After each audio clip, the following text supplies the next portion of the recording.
अलम यजिदका यतीमन फावा,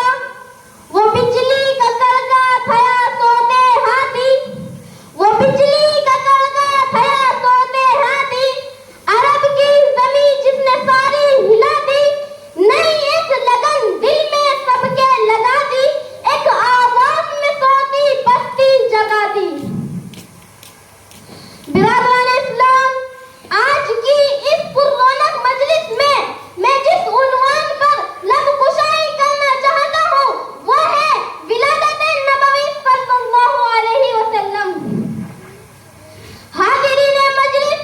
हम और आप इस हकीकत को बखूबी जानते हैं कि अल्लाह रब्बुल इज्जत ने सरकारे दो जहां को यतीमी की हालत में पैदा फरमाया ताकि दुनिया वालों को मालूम हो जाए कि मेरा नबी अपने रब के सिवा किसी का मोहताज नहीं, बल्कि बचपन ही से उस यतीम की तरबियत खुद वो ज़ात करेगी जिसने उसके सर पर ताज नबूवत डाला है।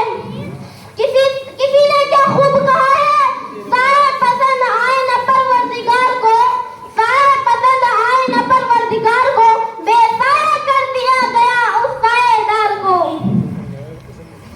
हाज़िरीन किराम,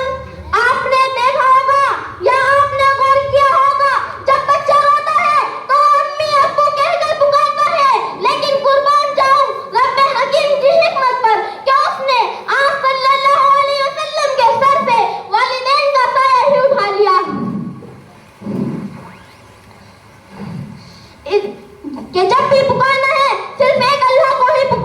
ताकि आमना का लाल अब्दुल्ला का यतीम जब भी पुकारे सिर्फ एक अल्लाह को कहकर पुकारे, ताकि इसकी आदत और जिबिल्लत बन जाए कि जब भी पुकारना है सिर्फ एक अल्लाह को ही पुकारना है। खुशी का माहौल है तो भी अल्लाह को पुकारना है, गम और मुसीबत का माहौल है तो भी अल्लाह को पुकारना है, बीमारी में भी अल्लाह को पुकारना है, सेहतयाबी में भी अल्लाह को पुकारना है, खौफ में भी अल्लाह को पुकारना है, अमन में भी अल्लाह को पुकारना है। मिल्लत इस्लामिया के तरफ से दिलो